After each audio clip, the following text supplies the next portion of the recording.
नमस्कार, गुलिस्तान न्यूज में आपका स्वागत है और न्यूज ब्रीफ के साथ मैं शीतल शर्मा। इस वक्त बुलेटिन की शुरुआत कुछ अहम खबरों से करते हैं।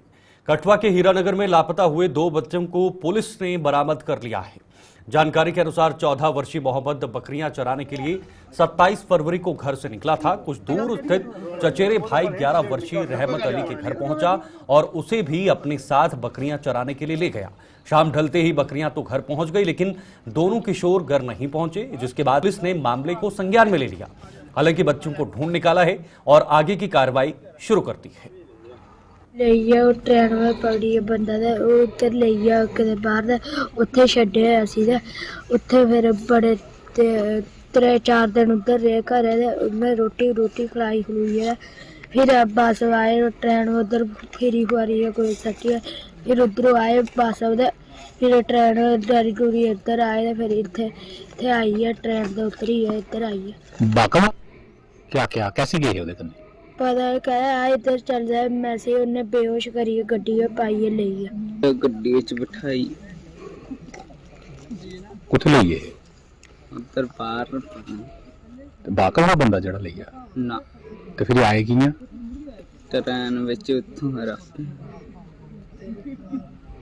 ਇਹਨਾਂ ਦੇ ਉੱਥੇ ਰਹੇ इयां ले फिरदे वे ना उत्थे घर सर पता नहीं उतो गया तो भैन का उतो गया होया अज सानू किसी बंदे ने सानू भी इत्थे लब्भे करंडी या असीं दिखण लगे उत्थे लब्भे ओही बोलेगा सानू कख नहीं सुनाया कौन छड्डी आए ने कोई नहीं पता छड्डी गया वो पता नहीं सुनाया नहीं कुछ भी इन्ना हुन सुनाई कि जे छोड़ छोड़िया किसी ने गड्डी भी काली कल को गड्डी भी छड्ड गई काली गड्डी छड्डी हां सानू अस पहचान नहीं बंदे दी कोई कपड़े चेंज ना कपड़े इत्थे खड़े गड्डी अगे ट्रेन भी पता नहीं किथे पा गए ना नहीं एक सामाजिक कारकुन होने के नाते अभी मुझे आज ही फोन आया था इसके दादाजी का और दूसरे लड़के के भाई का कि वो लड़के ट्रेस हो गए हैं। यही कनक में बैठे हुए थे, बेसुध थे, इनको ज्यादा खबर नहीं थी। जैसे ही मुझे बताया तो मैंने उसी वक्त तुरंत अभी SHO साहब को फोन किया। SHO साहब आ रहे हैं। तो ये लड़के कोई कंफर्म नहीं है, कभी कहते हैं ट्रेन में गए, कभी कहते हैं काली गाड़ी थी उस पर हमें बिठा के ले जाया गया, फिर आगे ट्रेन से ले गए, पंजाब से भी आगे हम गए थे। और दूसरी सबसे बड़ी बात यह है कि इनके जो कपड़े हैं वो टोटली चेंज हुए हैं। तो जब सुबह इनको मिले तो होश में आते हुए तकरीबन को आधे घंटे का टाइम इनको लगा। वे भी ऐसे शुद्ध बूथी पहले नहीं रहे थे। आगे बढ़ेंगे। बीजेपी प्रदेश प्रवक्ता सुनील सेठी ने कहा, कश्मीर के कुछ संगठन और सत्ताधारी पार्टी के कुछ नेता घाटी की सोसाइटी को दोबारा रेडिकलाइज करने का प्रयास कर रहे हैं। जम्मू में आयोजित एक प्रेस कॉन्फ्रेंस के संबोधित करते हुए बीजेपी प्रवक्ता ने कहा है कि पाकिस्तान के हैंडलर इस स्लोगन के माध्यम से कश्मीर घाटी की सोसाइटी को रेडिकलाइज कर दोबारा घाटी में अलगाववाद और आतंकवाद का दौर शुरू करना चाहते हैं, जो बेहद चिंताजनक बात है। उन्होंने कहा कि मौजूदा समय में कश्मीर घाटी की सोसाइटी कट्टरता से बाहर आ चुकी है और देश और प्रदेश के विकास में अपना योगदान दे रही है। अगर ये लोग अपने मंसूबों में सफल रहे तो एक बार फिर घाटी में सिनेमा हॉल बंद हो जाएंगे, घाटी में मॉल बनाना बंद हो जाएंगे। इसके साथ ही बीजेपी ने सरकार से डेली वेजरों को नियमित करने की भी मांग की है। जनता पार्टी ने आज की प्रेस कॉन्फ्रेंस रखी थी जिसमें हमने ये मुद्दा डिस्कस किया कि जो कश्मीर के समाज में कुछ राजनीतिक दल या गैर राजनीतिक दल वो लगातार इस तरह की बयानबाजी कर रहे हैं जिससे कश्मीर की सोसाइटी को वापस रेडिकलाइज करने की कोशिश है। भारतीय जनता पार्टी को चिंता है इस बारे में। सोसाइटी कश्मीर की आगे बढ़ चुकी है। एक बड़े लंबे जो है वो सेपरेटिज्म और मिलिटेंसी के दौर से निकल के हम आगे आए हैं। वापस से कोशिश की जा रही है as a matter of strategy, ये दोबारा जो है पाकिस्तान और उसके जो हैंडलर्स हैं वो दोबारा कश्मीर के समाज को रेडिकलाइज करना चाहते हैं और फिर इसी रेडिकलाइजेशन के माध्यम से दोबारा सेपरेटिज्म और मिलिटेंसी का दौर चलाने की एक स्ट्रेटजी लगती है कि उन्होंने बनाई है। लेकिन कश्मीर की सोसाइटी जो अब खुल चुकी है, ये दोबारा रेडिकलाइजेशन का वही दौर जिसमें थिएटर्स, सिनेमा थिएटर बंद किए जाएंगे, मॉल्स नहीं बनने देंगे, जो मॉडर्न सोसाइटी के जितने एट्रीब्यूट्स हैं उनको रोकने की कोशिश की जाएगी। ये एक चिंता का विषय है जिसके बारे में समाज को भी सोचना पड़ेगा और गवर्नमेंट को भी सोचना पड़ेगा। दूसरी बात यह है कि इस रेडिकलाइजेशन में अनफॉर्चुनेटली कुछ रूलिंग पार्टी के मेंबर्स और उनके लेजिस्लेटर्स भी वो लगातार इस तरह का बयान देते हैं जिसमें सोसाइटी को वापस धकेलने की कोशिश है रेडिकलाइजेशन के युग में। दूसरी हमने बात रखी कि डेली वेजर्स का जो मुद्दा है उसके ऊपर गवर्नमेंट को जो है वो इमीडिएटली एक्शन लेनी चाहिए, उसको ठंडे बस्ते में नहीं डालना चाहिए। कमेटीज बना के और कमेटीज को एक लंबा टाइम, वो किसी भी तरह से जनता के हक में भी नहीं है और डेली वेजर्स के हक में भी नहीं है। आज पीएचई का डेली वेजर जो है वो थ्रेट करता है कि हमारे को अगर रेगुलराइजेशन के बारे में हमको कंक्रीटली कुछ नहीं कहा गया तो हम हड़ताल पे चले जाएंगे। आप समझ सकते हैं कि पीएचई एम्प्लॉइज अगर हड़ताल पे जाते हैं, डेली वेजर्स अगर हड़ताल पे जाते हैं तो आम जनता को कितना नुकसान होगा, जनता कितनी सफर करेगी। हमारा ये मानना है कि ये जो एजिटेटेड या एजिटेटिंग डेली वेजर्स हैं पीएचई के, गवर्नमेंट को इनसे आज ही बात करनी चाहिए ताकि ये हालात उससे ज़्यादा नहीं बिगड़े। और इसी तरह की बातचीत बाकी डिपार्टमेंट्स के जो डेली वेजर्स होंगे, कंट्रेक्चुअल एम्प्लॉइज होंगे, बाकी किसी भी वर्क चार्ज एस्टेब्लिशमेंट पे होंगे, उन सबसे बात करनी चाहिए। और जो गवर्नमेंट अगर सीरियस है, जैसे कि नेशनल कॉन्फ्रेंस के मैनिफेस्टो में भी था कि वो रेगुलराइजेशन जो है उसको गारंटी करेंगे, तो उसके बारे में इमीडिएटली जो है वो बात करनी चाहिए। इसकी डिले करना जो है वो किसी भी तरह से कोई अच्छा संकेत नहीं।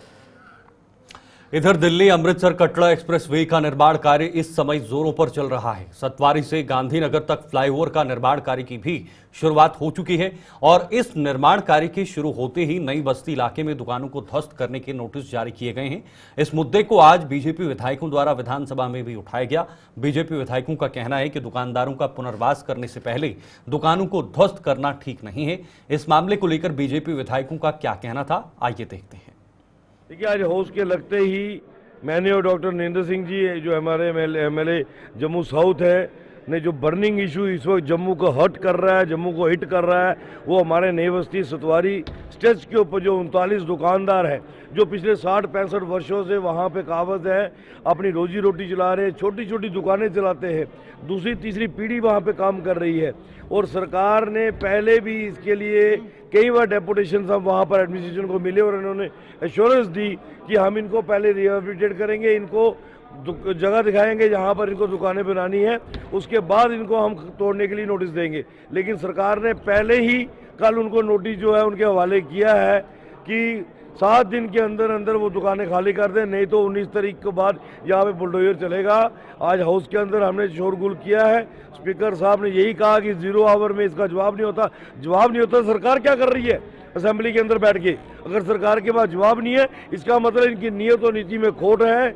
अगर सरकार ने आज इसका फैसला नहीं किया तो हम लोगों के साथ सड़कों पे उतरेंगे। ऐसा है कि ये जो एक्सप्रेस हाईवे सतवारी से टर्न लेके जम्मू की तरफ बन रहा है, वहाँ 39 शॉप्स हैं, वो उस हाईवे की एक्सटेंशन में आ रही है। ऑलरेडी वो लोग प्रोटेस्ट पे थे, फिर गवर्नमेंट ने नेगोशिएट किया था, उसमें डिवकम थे, जम्मू म्यूनसिपैलिटी के कमिश्नर थे, डीसी थे, जब हाईवे अथॉरिटी के लोग भी थे। जब सारी नेगोशिएशन के बाद स्टेट ने कमिट किया था हम इनको अल्टरनेट रिहेबिलिटेट करेंगे, उनकी जो कमिटमेंट थी उसके हिसाब से इनको चंद्रबागा में शॉप्स दी जानी थी। इनको लैंड भी दिखाई देगी स्टेट के द्वारा, इन्होंने लैंड देखी और देवर सेटिस्फाइड कि भाई हम वहाँ शिफ्ट कर जाएंगे, हमें अलॉट करो, इतनी देर में हमें इमीडिएटली अलॉट करो, हम अपनी दुकानें बना के सारा सामान शिफ्ट कर देते हैं। अभी वो प्रोसेस में उनको नोटिस दे दिया। हमारा मैं 4 दिन पहले भी सीएम से मिला था, यहाँ अंदर जाके हाउस में मिला था, उनसे यही बात की थी कि भाई अपनी कमिटमेंट को फुलफिल करो और उनको इमीडिएटली जो प्रोसेस है उसको कंप्लीट करके उनको शॉप को अलॉट करो। फिर और कल उनको नोटिस हम दिया। डॉक्टर साहब, प्रैक्टिकल ग्राउंड में ये वहीं दुकानों को ध्वस्त करने के नोटिस को लेकर कई नई बस्ती के दुकानदारों में भारी रोष है। प्रशासन द्वारा जारी इस नोटिस के विरोध में इन दुकानदारों ने नई बस्ती में धरना प्रदर्शन किया और सरकार से न्याय की गुहार लगाई। इन लोगों ने सरकार पर वादा खिलाफी के आरोप लगाते हुए कहा कि सरकार पहले कुछ और कह रही थी और अब कुछ और कह रही है। नोटिस लगाने से पहले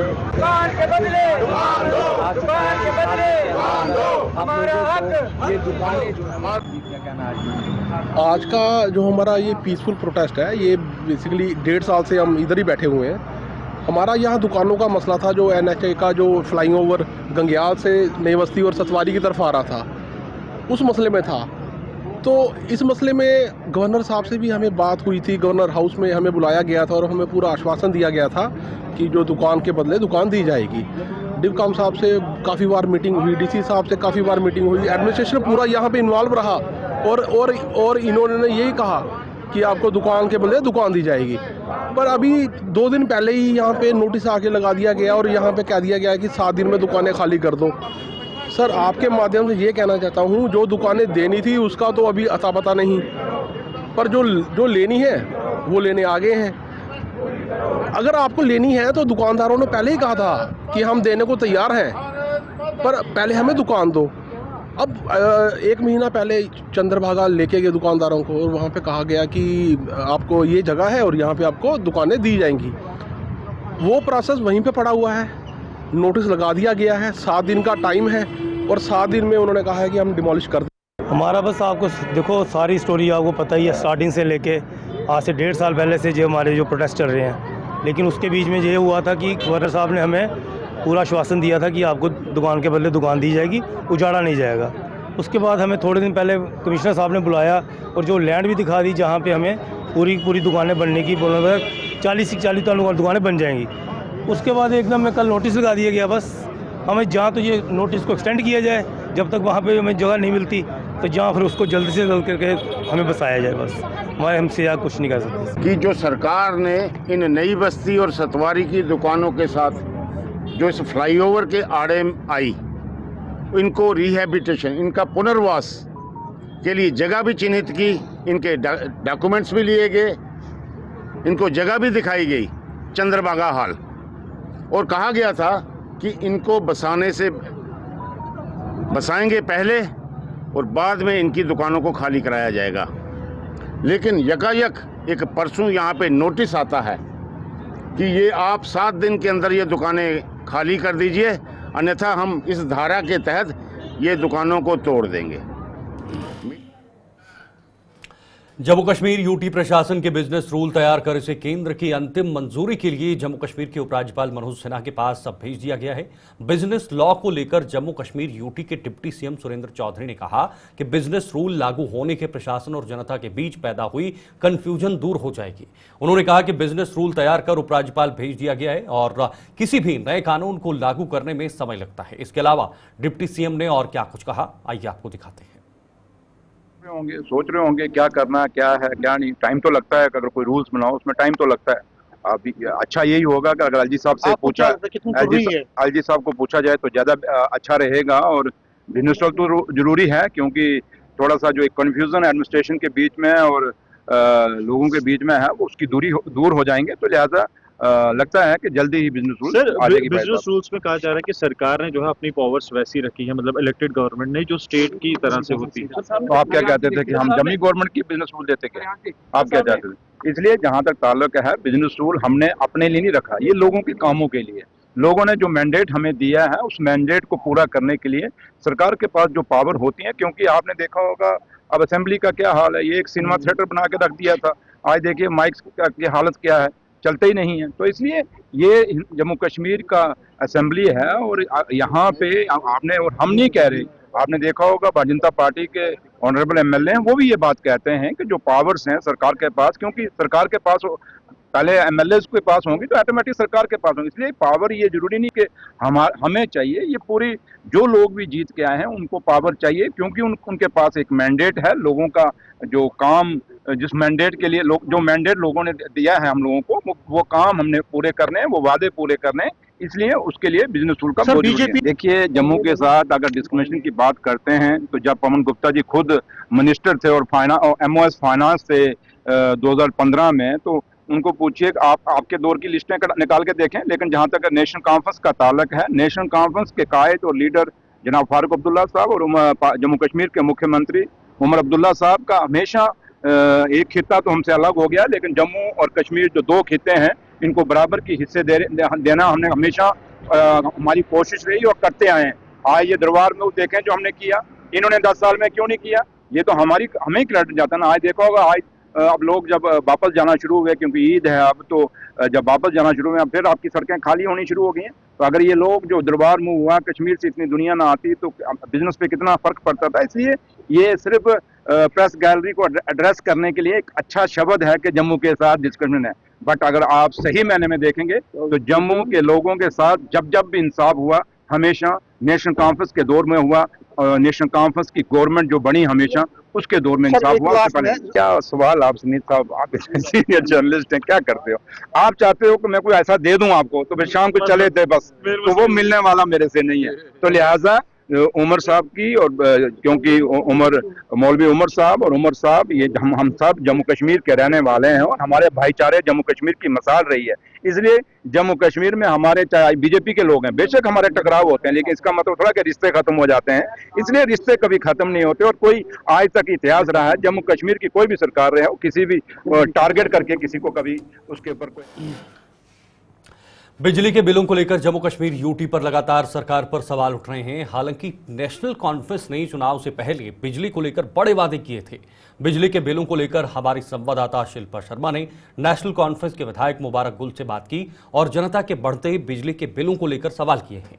इसके जवाब में नेशनल कॉन्फ्रेंस के विधायक का क्या कहना था, आइए वो भी देखिए। नेशनल कॉन्फ्रेंस के विधायक मुबारक गुल इस समय हमारे साथ मौजूद है। सब पावर डिपार्टमेंट में जितने भी रिलीजियस प्लेस हैं उन्हें बिल जो है वो बेचे हैं, काफी ज्यादा हाइक उनमें देखने को मिले। जितने भी रिलीजियस प्लेस है जो पावर बिले हैं ये तो पुराना ड्यू है, अभी तो एमनेस्टी का प्रोग्राम नहीं है क्या गवर्नमेंट ने, अभी हमने कहा कि वो आगे वो होगा। लेकिन जहाँ तक बिलों का ताकत ये है, ये जो बकाया जाते हैं पुराने लोगों को है, ये तो ऐसा ऐसा हम इसमें भी सोच रहे हैं कि आगे हम करेंगे। हमने किया 200 यूनिट हमने फ्री किया बिलो पावर जो को जरूरत थी, और मैं यही अपील करूँगा लोगों से वो कम से कम पावर इस्तेमाल करें, क्योंकि इसमें पावर में रियासत का बहुत सारा खसारा होता है, हमारे डेवलपमेंट एक्टिविटीज ये। लेकिन आज का जो मेरा क्वेश्चन था वो था अनएम्प्लॉयमेंट के बारे में, उसके बारे में बात करेंगे। लेकिन पावर डिपार्टमेंट के द्वारा जो जितने भी रिलीजियस प्लेसेस हैं उनमें ये बिल भेजे गए हैं, काफी ज्यादा हाइक वहां पर देखने को मिले। कई डिपार्टमेंट ऐसे हैं जहां पर भी हाइक जो है वो देखने को मिली है, बिल जो है वो काफी लंबे समय से। हमने इसमें कहा कि जिसको अगर किसका नाइंसाफी हो रही है उसमें हमने समाधान ऑलरेडी हमारे पास चीफ मिनिस्टर एग्रीमेंट सेल है, और भी अगर कोई है किसी जगह है हमने चीफ इंजीनियर को हिदायत दी है वो इस साल सिलसिले में उनके साथ रब्ता करे और उनको रिलीफ दे दे जिनको ज़्यादा बिल आई है, क्योंकि ये जो ज़्यादा बिलों का जो है ये बकाया जाते हैं। इसमें गवर्नमेंट ने एक एमनेस्टी पॉलिसी ऑलरेडी फ्रेम की थी पुरानी गवर्नमेंट ने, इतने दिन तक आप ये भरो फीस आपको इतना कम होगा, इतना इंटरेस्ट कम होगा। अब उस लाभ किसी ने नहीं उठाया, अब वो इस चक्कर में आ गए। अगर टाइम पे वो उसका फायदा उठाए थे उनको फायदा मिलता। बहुत बहुत शुक्रिया बातचीत करने के लिए। देखिए पावर डिपार्टमेंट के द्वारा जो है जितने भी रिलीजियस प्लेसेस हैं वहां पर बिल जो है वो भेजे गए हैं, क्योंकि काफी लंबे समय से पेंडिंग है और काफी ज्यादा बिल में जो है वो समय हाइक भी देखने को मिल रही है। कैमरा पर्सन संजय के साथ शिल्पा शर्मा, जम्मू। आगे बढ़ते हैं। गुलबर्ग के विधायक फारूक अहमद शाह ने आज विधानसभा में घाटी के फ्लड मैनेजमेंट के मुद्दे को उठाए हैं। उन्होंने कहा कि 2014 की बाढ़ के बाद फ्लड मैनेजमेंट को लेकर देश के प्रधानमंत्री ने 2 प्रोजेक्ट की घोषणा की थी। इस प्रोजेक्ट पर काम भी शुरू हुआ, लेकिन ये काम बड़ी धीमी गति से चल रहे हैं। इस मुद्दे को लेकर हमारी संवाददाता शिल्पा शर्मा ने गुलबर्ग के विधायक से खास बातचीत की है। आइए देखते हैं इस मुद्दे को लेकर उन्होंने और क्या कहा। नेशनल कॉन्फ्रेंस से विधायक एमएलए गुलबर्ग इस समय हमारे साथ मौजूद हैं। सर, जो मुद्दा आपने उठाया एक प्रोजेक्ट को लेकर जो है वो आपने बात की थी और ये भी कहा कि 2014 में जो है वो सैलाब भी आया था, उन तमाम चीजों को लेकर आज आपने जो है वो मुद्दा उठाया, क्या कहना चाहेंगे? देखिए, जहाँ तक इस सवाल का ताल्लुक है, बहुत ही इम्पोर्टेंट है कश्मीर वैली के लिए। बिकॉज कश्मीर वैली में अगर देखेंगे there is only one drain जो है, जो बारिश से पानी आता है, जो बाहर दैट इज झेलम के बगैर कोई जो है आउटलेट नहीं है। लिहाजा जब 2014 का सैलाब आया उस वक्त ये एस्टिमेट किया गया कि 1,15,000 क्यूसेक्स ऑफ वाटर आया, क्लाउड बर्स्ट हुए, बाकी चीज़ें हुई, तो काफ़ी तबाही हुई वो सैलाब से। तो बाद में जो है ऑनरेबल प्राइम मिनिस्टर ने 2 प्रोजेक्ट्स का ऐलान किया था, 399 crore and 1600 crore flood management के लिए, जिसमें झेलम, लेकिन उस वक्त ये जो है tributaries were not included in that DPR, फिर उनको भी शामिल किया गया और प्रोजेक्ट बन गया 5,400 करोड़ का। तो 2019 में स्टेट एडमिनिस्ट्रेटिव काउंसिल ने उसका अप्रूवल दिया कि इन प्रिंसिपल कि we should go ahead with this. लेकिन 1600 करोड़ का ऑलरेडी जो गवर्नमेंट ऑफ इंडिया ने 2022 में उसकी सैंक्शन दी है कि गो अहेड, लेकिन अभी तक जो है काम बड़ी सुस्त रफ्तार से चल रहा है। This is the first and foremost. मैंने यही कहा आज ऐवान में कि अगर हम स्मार्ट सिटी बना रहे हैं, पार्क्स बना रहे हैं, रोड्स बने, कोई मतलब नहीं रखता है unless you will not address the basic issue that is the flood management. Flood management करना ही करना है, बिकॉज अगर 5 दिन की बारिश लगातार होगी वैली में, इट इज फ्लड। आपने कहा काम सुस्त चल रहा है, लेकिन मिनिस्टर के द्वारा रिप्लाई दिया गया, जावेद राणा के द्वारा ये कहा गया कि 80% जो है वो काम पूरा हो चुका है, एक गेट पर जो है वो काम चल रहा है। उन्होंने पहले जो है 399 करोड़ की बात की, अभी उन्होंने खुद ही बताया कि जहां तक 1623.43 करोड़ का सवाल है, जो सेकंड फेज था, उसमें से 114 करोड़ ही खर्च हुए। दैट मीन्स वेरी जो है लेस एक्सपेंडिचर। उसमें जो है इनको फास्ट ट्रैक पर डालना चाहिए, जो भी इसमें हर्डल्स हैं उसको दूर करना चाहिए। Then they should also arrange funds. जो 5400 करोड़ का प्रोजेक्ट है उसमें अगर 1600 करोड़ मान लें प्लस 4 आप कर लो 2000, लेकिन 3400 करोड़ को आपको जो है अवेलेबल करना है फंड्स, ताकि ये प्रॉब्लम हमेशा के लिए दूर हो जाए। One is a big threat, flood is a big threat, खुद सरकार ने बताया, and we will appreciate if अगर इसमें प्रायोरिटी पर लिया जाए और जल्द ही इस पर काम जो है हो जाए। कुछ भी बातचीत करने के लिए देखिए, जिस तरीके से इन्होंने कहा है कि फास्ट ट्रैक यानी कि जल्द से जल्द जो है वो काम पूरा होना चाहिए, क्योंकि कई परेशानियां जो है वो देखने को मिल रही है। जम्मू कश्मीर के डोडा जिले में अधिकारियों ने तस्करी पर कार्रवाई के तहत 2 लकड़ी तस्करों को सार्वजनिक सुरक्षा अधिनियम के तहत हिरासत में लिया है और प्रभागी वन अधिकारी तथा रेंज अधिकारी को उनके पदों से हटा दिया है। यह कार्रवाई भद्रवाह वन प्रभाग के चिराला रेंज के अंतर्गत तांता ब्लॉक में 100 से अधिक शंकुधारी पेड़ों के अवैध कटाई की नवंबर में आई रिपोर्ट के बाद की गई है। अधिकारियों ने बताया है कि रिपोर्ट के बाद स्थिति का आकलन करने के लिए प्रधान मुख्य वन संरक्षक तथा चिनाब में वन संरक्षक द्वारा कई टीमों का गठन किया गया था। चिनाब सर्कल के वन संरक्षक संदीप कुमार ने बताया है कि जांच में अवैध कटाई की पुष्टि हुई है। उन्होंने बताया कि जांच तथा इसमें शामिल लोगों के पिछले रिकॉर्ड के आधार पर कार्रवाई की गई है। भद्रवाह फॉरेस्ट डिवीजन में ये चिराला रेंज के अंतर्गत जो है टांटा एरिया है, जहां पे डीपो भद्रवाह को डायरेक्शन दी गई थी कि ऐसे सभी लोगों को, ऑफेंडर्स को जो बार बार जो है इंडियन फॉरेस्ट एक्ट को वायलेट कर रहे हैं और इलिसिट फेलिंग में जो है लिप्त पाए जा रहे हैं, उनके खिलाफ जो है पब्लिक सेफ्टी एक्ट में जो है डोजियर तैयार किए जाएं। अकॉर्डिंगली जो है आरओ चिराला और डीएफओ भद्रवाह ने जो है 2 लोगों के खिलाफ जो है ऐसे आइडेंटिफाई करके जो है डोजियर तैयार किए गए और डिस्ट्रिक्ट मजिस्ट्रेट को सबमिट किए गए एंड अकॉर्डिंगली इन पे जो है पब्लिक सेफ्टी एक्ट जो है वो लगाया गया। देखिए, एक के खिलाफ लगभग 9 डैमेज केसेस जो है वो रजिस्टर्ड हैं और दूसरे के खिलाफ जो है 2 एफआईआर्स जो हैं वो रजिस्टर्ड हैं। तो ऐसे क्योंकि रिपीटेड ऑफेंस में जो है इनकी संलिप्तता पाई जा रही थी, इसी के मद्देनजर जो है इन पे पीएसए लगाया गया। और पब्लिक को क्या अपील होगी, जो लोग इस तरह का काम करते हैं उनको क्या मैसेज? देखिए, मेरा मैसेज जो है ऐसे लोगों के लिए जो रिपीटेडली जो है फॉरेस्ट ऑफेंस जो है कर रहे हैं, बार बार जो है अवैध कटान में, इलिसिट सेलिंग में जो है वो लिप्त पाए जा रहे हैं, उनसे मेरा एक ही रिक्वेस्ट है, चाहे मेरी रिक्वेस्ट समझे या मेरी चेतावनी समझे, कि उनका नाम भी आगे जो है पीएसए की लिस्ट में हो सकता है। अगर इस तरह के रिपीटेड ऑफेंडर्स हैं और एक ऑर्गेनाइज्ड माफिया में जो है वो लिप्त हैं, तो सर्टनली जो है उनको बख्शा नहीं जाएगा और हम जो है उनके खिलाफ भी जो है बड़े कड़ाई से जो है उनके खिलाफ जो है एक्शन लेंगे। आपकी टीम में किस तरह से नजर रखी हुई है ऐसे लोगों पे, और क्या वो देखिए, हमने जो है इस तरह से जो है हमने इसकी मैपिंग कर ली है कि डिवीजन वाइज हमने मैपिंग की हुई है कि कुछ एरियाज जो है जो हमारी हिट लिस्ट में है और उनमें इलिसिट फेलिंग जो है पिछले 5 साल में कितना हुआ है और उसके आधार पे हमने जो है उनको सेंसिटिव एरिया जो है करार दिया गया है। और इसमें हमारे जो है कुछ भलेसा के एरियाज भी हैं, कुछ नीरू के एरियाज भी हैं और ऑब्वियसली जो है हमारे चिराला के जो है टांटा जैसे एरिया भी हैं। तो इन एरियाज में वो लोग जो पिछले 4-5 साल में रिपीटेडली जिनका नाम जो है। इधर डिस्ट्रिक्ट कबड्डी एसोसिएशन द्वारा सुभाष स्टेडियम इंडोर हॉल में 3 दिवसीय 23वीं सब जूनियर कबड्डी चैंपियनशिप का आयोजन किया गया, जिसका आज डीआईजी उधमपुर रईस मोहम्मद भट्ट द्वारा शुभारंभ किया गया। इस प्रतियोगिता में यूपी के सभी जिलों में और पुरुष और महिला कबड्डी की टीमें प्रतिभाग कर रही हैं। इस खेल प्रतियोगिता का मकसद है कि ज्यादा से ज्यादा युवाओं को खेलों के साथ जोड़ा जाए, वह नशे से दूर करना है। आज यहाँ उधमपुर में मुझे बताया गया कि 23rd जो है सब जूनियर नेशनल चैंपियनशिप यहाँ पे हो रही है कबड्डी की।